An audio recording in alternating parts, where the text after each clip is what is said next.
the biggest stories of 2020 is the explosion of protests and unrest around the country for racial justice, a fight that is as old as the nation itself. The civil rights movement of the 60s was centralized. It had clear leaders and a national message that local groups also adopted. And the new iteration of that movement for racial justice does not look or feel the same. And that's by design. These new organizers are less willing to work within the system. They are looking at more than just policy change and are looking past politicians as they push for that change. For some folks in DC, this has caused some confusion as lawmakers sympathetic to the cause try to see how they fit into all of it. That's why I wanted to talk to Rashad Robinson. He's the president of Color of Change, one of the largest civil rights advocacy organizations in the country, to break it all down. How have you been? I'm all right. I actually, I'm really feeling focused and determined. There is so much possible right now that I didn't imagine. And I spent a lot of, weeks like really frustrated and sad through Corona, through some of the police killings. But now, seeing the sort of people taking real steps to not accept the short-sighted solutions and actually push for real change. I think right now what's happening is that the media and politicians are having a hard time gauging and getting into and figuring out what's happening at this time with social justice organizations, because my understanding is that the lack of a clear leader is on purpose, right? Like there was never anyone that was supposed to be empowered to speak on behalf of everyone. No, not only was there never supposed to be, but that didn't work.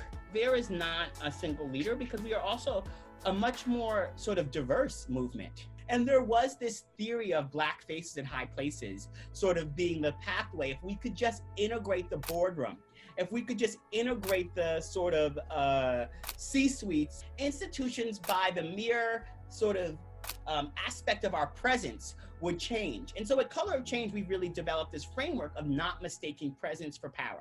Presence and visibility and awareness is not a bad thing. Like, building presence is not a bad thing, but when we mistake presence for power, we think we've done something that we haven't actually done. So an example of that is we think a Black president means that we are post-racial. We think that a lot of Black pop stars that America loves means that America loves Black people as much as America loves Black culture. And America can love Black culture and hate Black people at the same time. And those two things don't actually always have to be in conflict. I think a reason that the media and politicians are having a hard time gauging this moment is because it's not just about federal policy. It's an issue that touches on policy change, cultural change. It is about mindset change, right? Like, it is about everything that is a part of American life has to change, right? Behavior change. When I talk about power is the ability to change the rules, I always say it's the written rules and it's the unwritten rules. And so what actually are we trying to achieve? Are we trying to create a more human and less hostile world, a world where that society can be on people's side, or are we trying to pass laws and believe that laws alone? We have this theory that people don't experience issues, they experience life. That the forces that hold people back are deeply interrelated, that a racist criminal justice system requires a racist media culture to keep it alive, that economic inequality goes hand in hand with political inequality, that these things all sort of work together. There's not a silver bullet. The other thing that we focused a lot on is working to say what we mean when we talk about these issues, right? And so an example is like, we will say Black people are less likely to get loans from the bank, instead of saying banks are less likely to give loans to Black people. We will say Black people are less likely to get hired by tech companies, instead of tech companies are less likely to hire Black people. We'll say Black people are less likely to get hired into newsrooms in journalism, instead of newsrooms have systemically excluded Black people for years. And this is why this is important in terms of the movement, right? Because on one hand, right, when you talk about the banks, you talk about newsrooms, right? You'll say, people will be like, oh yes, we should give some financial literacy programs to those Black people. Or we should do a mentorship and pipeline program for those Black people so they're prepared when they get into the newsroom. Because we're fixing Black people, because we're asking ourselves what's wrong with Black people.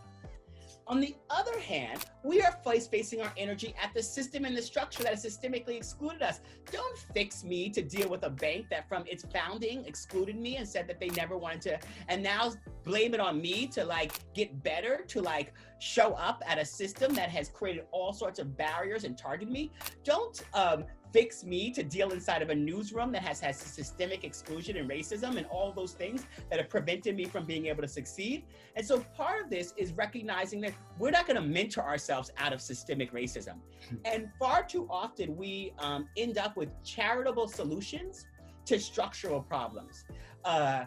Charity instead of justice. No, we have to fix and change systems, because in a country that actually has more Black millionaires and billionaires than ever before, we know systems will realign and design themselves to let a few of us in while keeping the sort of gaps in systems sort of just the way they are and keep the power structures.